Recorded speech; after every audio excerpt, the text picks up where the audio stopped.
Hey guys, today I'm going to be reviewing set 9492 TIE Fighter.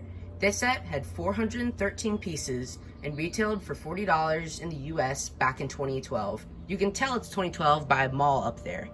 But anyway, this set had 4 minifigs, and today, if you want this sealed, it's going to cost you like 200 bucks. But I got mine for 100 because if you see this little sticky thing up here, it says box opened, but all bags sealed, new.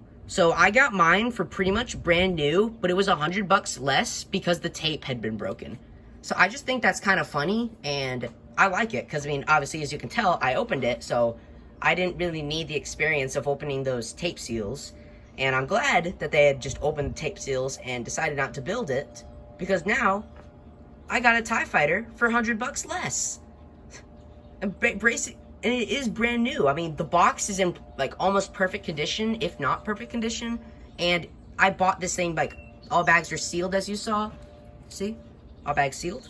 And yeah, I just still can't believe that I actually got this deal. But anyway, let's get into the minifigs. Our first minifigure up is the Death Star Trooper.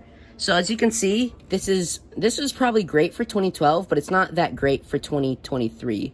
Anyway, he has just regular black legs. He's got some nice torso printing there, but no back printing, which is a bit of a bummer.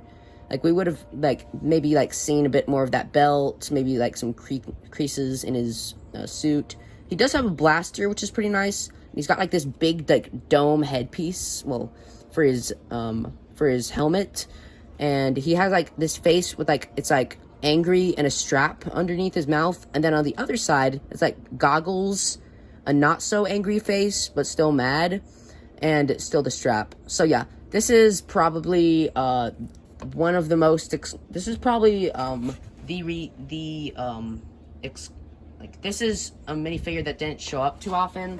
Like Imperial astromech droids, TIE pilots, and Imperial officers are probably pretty common, but I'm not sure about these Death Star troopers. So my guess is that he was probably the reason this set was exclusive. Well, this minifigure was exclusive in here, but I don't know. I think he was exclusive anyway. And as I just showed, the next minifigure is the TIE Fighter pilot.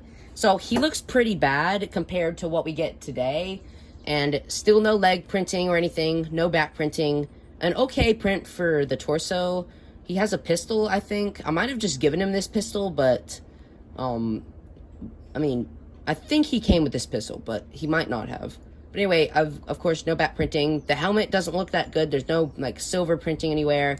And then this head, the head is probably the best part about it. Like, it has, like, this black mask around it. And then, like, this smiling, grinning, pilot guy. This is probably, the place where this minifig shines. I mean, people probably love this minifigure, and I still love it today, but it's probably just nostalgia talking.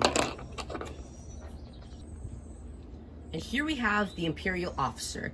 So, of course, he's also doesn't have that much printing, except he does have a back print, which makes you wonder why they couldn't do one for the Death Star Trooper or this guy. But he does have a back print, which is great, and he's got some other stuff up there, and he looks pretty nice for 2012. He's got, like, this, like, grinning, face, which I think they used in some of the Indiana Jones characters, but yeah, like, which was just a couple years ago, in 2012, so yeah. Anyway, let's move on to the last minifig.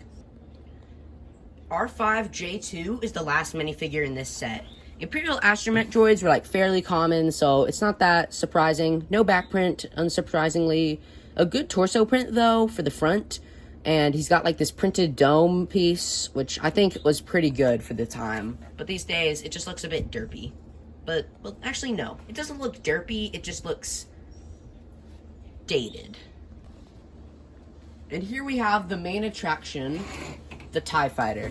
So, this TIE Fighter is definitely bigger than the one we saw back in 2020, which is retiring by the end of this year. I think my review is out there by now. Anyway, moving on. We have these big beams here, like these big pieces here. Let me see. They're 1 by 11. Actually, no, they're 1 by 12s anyway. Sorry, that took a bit long, guys. Anyway, they're these big 1x12s with like this stud with the hole on the end before the end of the rod actually.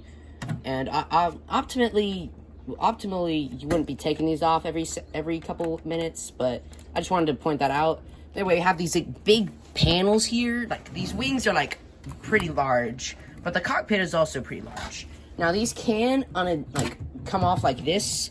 Like there's some Technic pins and this rod that's holding everything in there. And yeah, so these are pretty sturdy. I mean, it does wiggle a bit, but like that's as far as that goes, and that's as far as that goes. Anyway, moving on, you can open the cockpit like this. That's as much as it can go that way, and that's as much as it can go there. But you can also move it on another hinge so that it goes like that, as it shows in the box. And then you can take your Imperial TIE Fighter pilot, and usually I just pop that off because it's just a bit easier. And you could set him down, and then you can put his control panel, I guess you'd call it, back on that plate there. And then you can just close that up, and now he's ready to go fight the Imperial people. No, not Imperial, the Rebel guys. But anyway, whenever he's in the fight, you know, he's gonna need some flick-fire missiles, which are actually a bit hard. Like, as you can see, that took a couple tries to flick out. Anyway, but loading them up is definitely easier. Like, you just push them in, and boom. They're not locked and ready to loaded. It looks good for just guns. I think that looks really good there. And then we have a printed dish up there, which looks really good. And these dishes back here also look pretty good. Also, you wouldn't really be taking that off, but I just showed you what it looked like under. Anyway, let's move on to the next. Overall, for $40 back in the day, this was a pretty great set. I can honestly see if LEGO just re-released this set, it would be such an improvement from what they have now. I mean, it would be such an improvement. I don't know where to even start.